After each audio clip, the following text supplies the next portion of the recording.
47 বছর ধরে কেউ ইরানে হামলার সাহস করেনি, অথচ ঘটনাটা আপনি উল্টা, মানে দ্বিতীয় বিশ্বযুদ্ধের পর কেউ মার্কিনীদের ঘাঁটিতে সেখানে সেগুলো ধ্বংস করে দেওয়া হইতো, আর ইসরায়েল এবং ইসরায়েলও নিজে বলতো যে আমার দিকে কেউ হামলা করতে পারবে না। তার এই পুরো সাইজ, তার অবস্থা কিন্তু খুব কাহিল।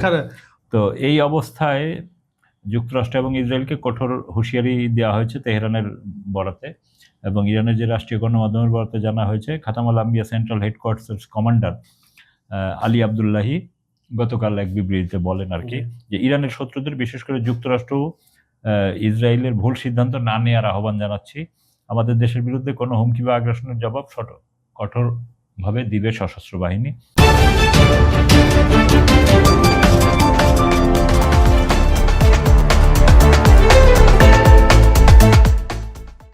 সুপ্রিয় দর্শক, খবর সংযোগ টক শোতে আপনাদের স্বাগত। কেমন আছেন আপনারা? নিশ্চয়ই ভালো, আমরাও ভালো আছি। আপনাদের সঙ্গে রয়েছি আমি কাজল হায়দার, আর আমার সঙ্গে আজকে ছুটির দিনে স্টুডিওতে রয়েছেন সিনিয়র সাংবাদিক আহমদ আতিক। আতিক ভাই, খবর সংযোগ দর্শক শ্রোতা এবং আমাদের তরফ থেকে আপনাকে স্বাগত জানাচ্ছি আজকের অনুষ্ঠানে। দর্শক শ্রোতাদেরও স্বাগত। আমরা গতকাল যেটা বলেছিলাম যে আজকে থেকে যেটা শুরু হয়ে গেল, শাহাদাত বরণকারী শহীদ আলী খামেনির আপনার জানাজার যে প্রক্রিয়া, সেখানে কিন্তু যুক্তরাষ্ট্র ইসরায়েলকে অলরেডি কঠোর হুঁশিয়ারি দিয়ে রেখেছে তেহরান। কারণ আমরা জানি ইরানের যখনই কোনো বড় জমায়েতের সৃষ্টি হয়, তারা একটা দেশ তো রয়েছে, তাছাড়া আমেরিকা যেহেতু এখন যুদ্ধের মধ্যে রয়েছে, তারাও চেষ্টা করবে এখানে বিশৃঙ্খলা সৃষ্টি করার জন্য। কি বলেছে আসলে বলেন তো আব্বাস আরাকাচি? এছাড়া উনি আরো কথা বলেছেন, এগুলো একটু দর্শকদের জানান। আসলে এই মুহূর্তে সারা পৃথিবীর সকল সংবাদ মাধ্যম এবং সকল শান্তিকামী মানুষ এবং অশান্তিকামী মানুষও তারা সবাই অপেক্ষা করছে আয়াতুল্লাহ সাইয়েদ আলী খামেনির জানাজা প্রায় 101-2 দিন পর। হ্যাঁ, তো এই জানাজাকে ঘিরে আশা করা হচ্ছে মানব ইতিহাসের সবচেয়ে বড় গণজমায়েত হবে। পৃথিবীতে কখনো 3-4 কোটি মানুষ একসাথে 3 কোটি ক্রস করে না, তো এইবার ধারণা করা হচ্ছে এটা ক্রস করবে। আর একই সাথে এটা খুবই গুরুত্বপূর্ণ, কারণ অন্যায়ের বিরুদ্ধে লড়াই করতে গিয়েছেন উনি এবং সেই মাত্রায় শহীদ হয়েছেন এবং অন্যায়ভাবে তাকে শহীদ করা হয়েছে। এখন এই জানাজাকে ঘিরে স্বাভাবিকভাবেই সারা পৃথিবীতে আবেগ যেমন আছে, উৎকণ্ঠাও আছে। উৎকণ্ঠা আছে যেমন মার্কিন এবং ইসরায়েলিদের কারণে, কারণ ইসরায়েলিরা এদের কাছে কোনো বোধ শোধ জ্ঞান কিছুই নেই, তার যা মনে করে তাই করে ফেলে, এবং এইটাকে আবার সাপোর্ট দেওয়ার জন্য এক ধরনের পশ্চিমা বুদ্ধিজীবী এবং পশ্চিমা কিছু রাষ্ট্র থাকে। তো এই অবস্থায় যুক্তরাষ্ট্র এবং ইসরায়েলকে কঠোর হুঁশিয়ারি দেওয়া হয়েছে তেহরানের বরাতে, এবং ইরানের যে রাষ্ট্রীয় গণমাধ্যমের বরাতে জানা হয়েছে, খাতাম আল আম্বিয়া central headquarters commander Ali Abdullahi গতকাল এক বিবৃতিতে বলেন আর কি, যে ইরানের শত্রুদের বিশেষ করে যুক্তরাষ্ট্র ইসরায়েলের ভুল সিদ্ধান্ত না নেওয়ার আহ্বান জানাচ্ছি। আমাদের দেশের বিরুদ্ধে কোনো হুমকি বা আগ্রাসনের জবাব কঠোরভাবে দিবে সশস্ত্র বাহিনী। এবং শনিবার মানে আগামীকাল থেকে এই আনুষ্ঠানিকতা শুরু হবে এবং 9 জুলাই তার মাশহাদে দাফনের মাধ্যমে এই কর্মসূচি কর্মসূচি শেষ হবে। হ্যাঁ, তো এর মধ্যে ইরানের যে ধর্মীয় নগরী কোম, মানে ইরানের যে বিপ্লব হয়েছিল এই কোম মাদ্রাসার শহর আর কি, নাজাফ ইরাক কোম, আর ইরাকের যে কারবালা শহর, ওইখানে নিয়ে যাওয়া হবে। তো এর আগে ইরানের পররাষ্ট্রমন্ত্রী আব্বাস আরাকচিও একই ধরনের সতর্কবার্তা দেন, এবং ইসরায়েলের প্রতিরক্ষামন্ত্রী কার্জ সে আবার বলছে যে বর্তমান নেতাকেও তাদের লক্ষ্যবস্তু। তো এইরকম মন্তব্যের জন্য তিনি পররাষ্ট্রমন্ত্রী ইরানের বলেন যে ইরানের জনগণ বা নেতৃত্বের বিরুদ্ধে যে কোনো হুমকির তাৎক্ষণিক ও শক্তিশালী জবাব দেওয়া হবে। এবং একই সাথে ইরানের চারদিকে আপনি স্বাভাবিকভাবে এত বড় একটা রাষ্ট্রীয় ব্যাপক তাদের নিরাপত্তা কর্মকাণ্ড এবং প্রচুর বাসিজ, মানে ওদের যে গণবাহিনী, তারপরে বিপ্লবী বাহিনী, আর্মি, নেভি সব ডেপ্লয়মেন্ট করা আছে। মানে এই মুহূর্তে ইরান একদম 100% সামরিক ডেপ্লয়মেন্ট আছে, মানে একজনও বিরত নাই, যেমন অসতর্ক অবস্থায় কেউ নাই, সবাই সতর্ক এবং সব ধরনের অবস্থান, এবং মানুষজন সতর্ক, কারণ আপনি জানেন যে ওই ফেব্রুয়ারি যে যুদ্ধের পর থেকে প্রতিদিন রাতেই লাখ লাখ মানুষ রাস্তায় বের হয়, লাখ লাখ না, সারা ইরানে কয়েক কোটি লোক রাস্তায় থাকে। তো সেইটা অব্যাহত আছে, যার ফলে দুষ্ট লোকদের এই ধরনের কোনো অপকর্ম করার সম্ভাবনা স্বাভাবিকভাবে কম, কিন্তু তারপরেও সতর্ক থাকতে হবে, এইটাই স্বাভাবিক। আচ্ছা, হরমুজ নিয়ে কোনো বার্তা আছে? হরমুজ তো ওই একই অবস্থায় আপনার ইরান কিন্তু ওই ইরানের যে সেন্ট্রাল খাতাম আল আম্বিয়া সেন্ট্রাল হেডকোয়ার্টার, তারা বলছে সব তেলবাহী ট্যাঙ্কার ও জাহাজ, বাণিজ্যিক জাহাজকে ইরানের নির্ধারিত নৌপথই ব্যবহার করতে হবে। এই নির্দেশনা অমান্য করলে তাৎক্ষণিক ব্যবস্থা নেওয়া হবে। তো ইরান এই আগাগোড়া সবসময় একই কথা বলতেছে, তো এইটার তার চেঞ্জ কিছু নাই।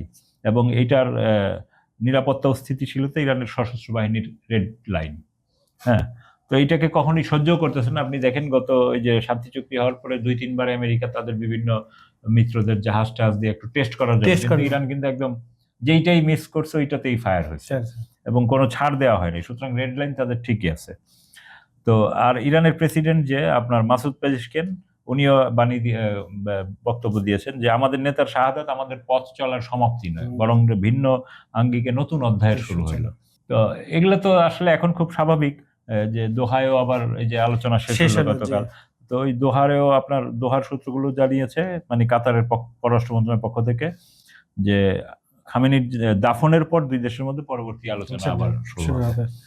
তো এইভাবেই আর কি। তো মার্কিন ডোনাল্ড ট্রাম্প আবারও সাংবাদিকদের বলেছেন যে আসলে ইরানের পারমাণবিক কর্মসূচি সীমিত করার বিষয়ে অগ্রগতি হচ্ছে এবং দুই পক্ষের বৈঠক ইতিবাচক হচ্ছে। আচ্ছা, আপনার মনে আছে যে কিছুদিন আগে ডোনাল্ড ট্রাম্প এবং বিশেষ করে ভাইস প্রেসিডেন্ট জেডি ভান্স বলেছিলেন যে ইরান সম্মত হয়েছে তাদের যে পরমাণু কেন্দ্রগুলো আন্তর্জাতিক আণবিক সংস্থা দিয়ে তারা পর্যবেক্ষণের অনুমতি দেবে। এটা কিন্তু একটা স্পষ্ট বার্তা দেখলাম আজকে গতকাল দিয়ে দিছে আপনার ইরান।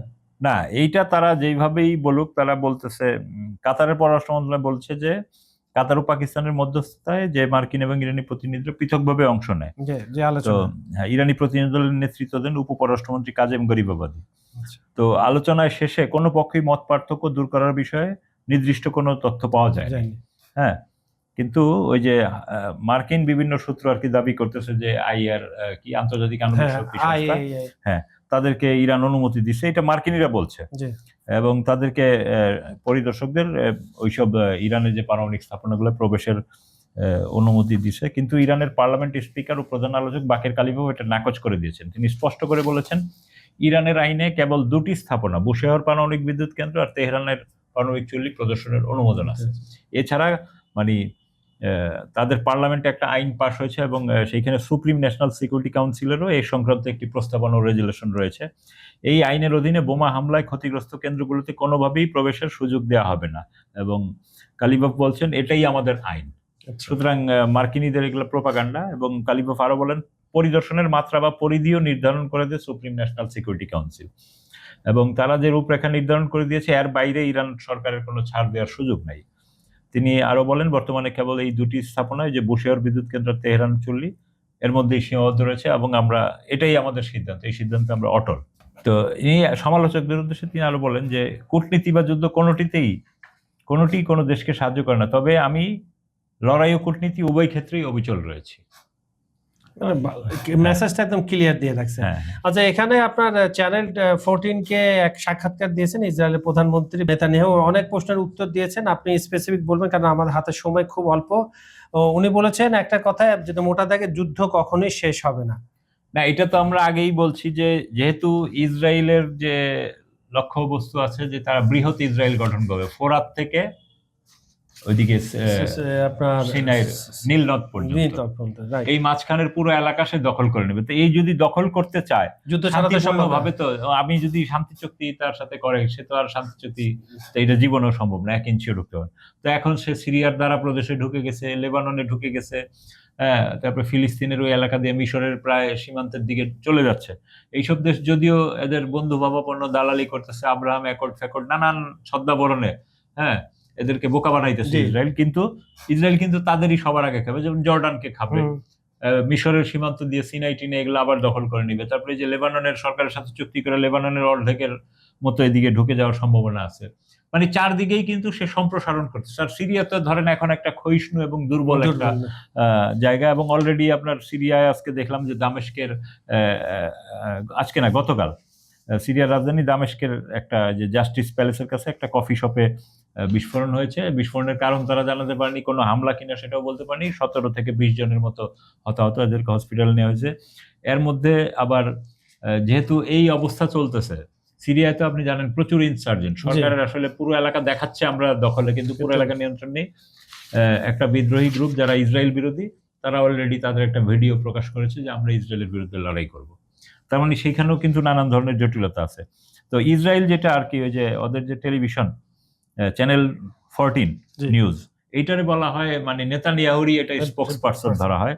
তো এই চ্যানেলকে দেওয়া সাক্ষাৎকারে তিনি বলেছেন, তাকে প্রশ্ন করা হয়েছিল এই অঞ্চলে ইসরায়েলের যুদ্ধ শেষ হওয়ার পথে কিনা। এর উত্তরে তিনি দেন সামরিক অভিযান অব্যাহত থাকবে। তার মানে ওই যে চুক্তি মুক্তি এগুলা সে কিছু মানতেছে না। এবং তিনি ওই যে আপনার ফিলিস্তিনের মিশর সীমান্ত এলাকা, লেবানন ও সিরিয়ার বিভিন্ন অংশে যে তার সামরিক উপস্থিতির কথা এবার সরাসরি উল্লেখ করেছে, এবং আরো সুন্দর করে বলছে আমরা অভূতপূর্ব সাফল্য অর্জন করছি। এবং দেখেন যেই ঘটনাটা আমরা বলি, এইটা এখন ইসরায়েল বলতেছে। কি বলতেছে? যে আমরা ভয়ের দেয়াল ভেঙে দিয়েছি, 47 বছর ধরে কেউ ইরানে হামলার সাহস করেনি। অথচ ঘটনাটা আপনি উল্টা, মানে দ্বিতীয় বিশ্বযুদ্ধের পর কেউ মার্কিনীদের ঘাঁটিতে সেখানে সেগুলো ধ্বংস করে দেওয়া হইতো, তার ইসরায়েল এবং ইসরায়েলও নিজে বলতো যে আমার দিকে কেউ হামলা করতে পারবে না। তার এই পুরো সাইজ, তার অবস্থা কিন্তু খুব কাহিল। এবং মূলত ওই যে কালকে দেখলাম যে মার্কিন একজন কর্মকর্তা ওদের টেলিভিশনে সাক্ষাৎকারে বলতেছে যে আসলে এই যুদ্ধবিরতি মানে হলো আমরা রিলোড হচ্ছি। হ্যাঁ, মানে আমরা অস্ত্রশস্ত্র আবার সব মজুত টজুত করে আবার ইরানের ব্যাপক ভিত্তিক হামলা চালাবো, এবং এইবারের হামলায় তারা ইরাকের কুর্দিস্তান দিয়া কিংবা অন্য কোনো খান দিয়ে স্থল হামলা চালানো, সেটাই এটা অলরেডি রেকি করা তারা শুরু করছে। হ্যাঁ, এই ধরনের কাজ তারা টেস্ট করতেছে আর কি। 34% ফিলিস্তিন বিরোধী মনোভাব প্রকট, মানে এরা কিন্তু তরুণ, এবং এই তরুণরা এবার ভোট দিবে। তো স্বাভাবিকভাবে বোঝা যাচ্ছে যে ইসরায়েলের সকল সমাজের ভিতরে একটা আপনার বর্ণবাদী আচরণ ঢুকাই দেওয়া হচ্ছে। এরা ভবিষ্যতে কিন্তু এগুলা তাদের দেশের জন্যই আরো খারাপ হবে। আমরা একটু ফ্রান্স ইউরোপের দিকে চলে যাই। জলবায়ু পরিবর্তনের যে কুফল, এটা শুধু আমরা না, এখন পৃথিবীর শ্রেষ্ঠ দেশগুলো পড়ছে এর আন্ডারে। আমরা জানি যে প্রতি বছরই ফ্রান্স ওই দিকটা আপনার প্রচন্ড গরম হয়, কিভাবে এভাবে কিন্তু রেকর্ড ছাড়াই যাচ্ছে। আমরা জানি প্রায় 200 জনের মতো অলরেডি মারা গেছে বিভিন্ন কারণে, গরমে গোসল করতে যে নদীতে মারা গেছে, অনেক কিছু মিলে। কি হচ্ছে আসলে ফ্রান্সে, একটু ছোট করে বলেন। আসলে ফ্রান্স সহ পুরো ইউরোপের, Italy, Britain, Germany, Spain, Portugal, এই অঞ্চলটায় গরমের প্রভাব খুব বেশি, এবং জলবায়ু পরিবর্তনের যে প্রভাব আপনার একটা স্বাভাবিক হিসাবে দেখা গেছে যে ফ্রান্সে এসি ব্যবহার করে এমন পরিবারের হার 2023 সালে ছিল 18%, আর 25 সালে সেটা 24-এ পৌঁছেছে। তো এয়ার কন্ডিশনের ব্যবহার এবং রাজনৈতিক বিতর্কের বিষয়ও ফ্রান্সে, কারণ তারা পরিবেশবাদী। ওখানকার যে কট্টর ডানপন্থী বিরোধী দল সরকারের তীব্র গরম মোকাবেলায় যথাযথ প্রস্তুতি না নেওয়ার অভিযোগ তুলেছে। আর পরিবেশবাদীরা সতর্ক করে বলছে ব্যাপক হারে এসির ব্যবহারে বিদ্যুতের চাহিদা বেড়ে যাবে। তো এই যে তাদের বিভিন্ন হাসপাতালে মারা যাচ্ছে, রোগীর চাপ বেড়েছে, স্কুলগুলো বন্ধ হয়ে গেছে, হ্যাঁ, এবং বিভিন্ন জায়গায় যে ওপেন এয়ার সঙ্গীত উৎসব এগুলা সব বাতিল করা হয়েছে। তো এদের আবহাওয়া বিভাগ ফ্রান্সে জানিয়েছে চলতি সপ্তাহান্তে আবারও প্রচন্ড গরমের দাপট আসতে পারে দেশে। তো বিজ্ঞানীরা বলছেন মানব সৃষ্ট জলবায়ু পরিবর্তনের কারণে তাপপ্রবাহের ঘটনা ক্রমেই বাড়ছে, এবং ফ্রান্স পরিস্থিতিটাকে মানিয়ে নিতে এখন চ্যালেঞ্জের মুখে পড়ছে। এবং তাদের সুপার মার্কেটগুলোতেও ব্যাপক ভিড়, এসির দোকানগুলোতে। এবং একটা কোম্পানি আছে লিডল, তারা মানে কুলিং সিস্টেম, মানে নর্মালি ওইখানে একটা এসির দাম এখন $1,400 পৌঁছেছে, আর লিডল সেখানে 179 ইউরোতে একটি সাধারণ মানের কুলিং, একটু ঠান্ডা করবে আর কি ঘর, অনেকটা ভারতীয় ওয়াটার কুলারের মতো, সেই জিনিস বিক্রি করার ফলে, যার ফলে দেখা গেছে ওদের যত শাখা প্রশাখা আছে সবগুলাতে সকালবেলা শত শত মানুষের ভিড়। তো এইরকম অবস্থা হয়েছে যে উত্তর প্যারিসের একটি দোকানের সামনে সকালবেলা 200 জনের মতো ক্রেতা লাইনে দাঁড়িয়েছে, কিন্তু সেইখানে এরপরে দোকান খোলা সাহস পাচ্ছিল না দোকানদার। সে বলতেছে আমার কাছে মাত্র 2 ইউনিট সাপ্লাই আসছে, আমি কিভাবে 200 দেবো। পরে পুলিশ আইসা ক্রেতাদের ইয়ে করছে, পরে সেই 2 ইউনিটও পায়নি। তো সেখানকার একজন ক্রেতা ছিল মুসা ত্রাউরে, সে এফপি কে জানাইছে যে হয়তো পুলিশ আইসে সেই 2টাও নিয়ে গেছে। এই হচ্ছে অবস্থা। তারপরে জলবায়ু আসলে আমরা সবসময় বলে থাকি, এবং জাতিসংঘ সবসময় বলে আমাদের নিজেদের সচেতন হবে, কারণ হচ্ছে এটা মানুষের সৃষ্টি একটা জলবায়ু বিপর্যয়, আমরা সৃষ্টি করে কার্বন ডাই অক্সাইড। এটা তো আপনি ইউরোপের, আপনি ঢাকার অবস্থা, বাংলাদেশের অবস্থাই দেখেন, গত 1 মাস যাবত কিন্তু এটা কোরবানি ঈদের আগে থেকে তাপদাহ হয়ে যাচ্ছে, তাপদাহ হয়ে যাচ্ছে। এখন হঠাৎ হঠাৎ হয়তো একটু বৃষ্টির ছিটা টিটা আমরা পাই, কিন্তু আমরা তো আর তীব্র ঠান্ডা বা তীব্র গরমের কোনো দেশে বাংলাদেশের, আমরা হলাম নাতিশীতোষ্ণ জি। অঞ্চলে, কিন্তু সেই আমরা এখন আর এই গরম সহ্য করতে পারতেছি না। মানুষজন এখন মানে বাংলাদেশের মানুষ সাধারণত ফুল হাতা কাপড় চোপড় পরে, কিন্তু এখন সবাই গরমের কারণে হাফ হাতা এবং পাতলা কাপড় আর চোপড়, সারাক্ষণ তো সোয়েটিং হচ্ছে। এবং তরুণ ছেলে পেলেদের মধ্যে এখন হাফ প্যান্ট পরার, বাংলাদেশের সমাজে বা সংস্কৃতিতে হাফ প্যান্ট পরাটা খুব ভালোভাবে দেখা হয় না, কিন্তু এই গরমের কারণে অনেকেই হাফ প্যান্ট পরতেছে। বাধ্য হচ্ছে আর কি।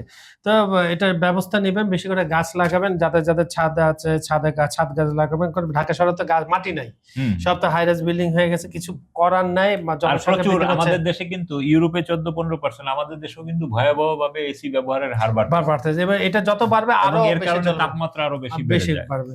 তো সুপ্রিয় দর্শক, ছুটির দিনে টক শোটা আপনারা দেখলেন, কেমন লাগলো আমাদেরকে জানাবেন। আমাদের এখানে আপনারা যদি কিছু জানতে চান গ্লোবালের যে কোনো বিষয় আমাদেরকে লিখতে পারেন, আমরা সে বিষয়ে আলোচনা করব। আমাদের ভিডিওগুলো সম্পূর্ণ দেখে লাইক কমেন্ট ও শেয়ার করবেন। আর পৃথিবীর কোন প্রান্ত থেকে আমাদের সাথে আপনারা সংযুক্ত ছিলেন সেটা একটু লিখে পাঠান। বিজ্ঞাপন ও প্রমোশনের জন্য ডেসক্রিপশনে কিছু নাম্বার দেওয়া আছে, সেখানে আপনারা যোগাযোগ করতে পারেন। এই বলে আজকের মতো এখানে শেষ করছি অনুষ্ঠানটা। আগামীকাল আবার দেখা হবে একই সময় একই চ্যানেলে। সবাই ভালো থাকবেন, সুস্থ থাকবেন। আল্লাহ হাফেজ।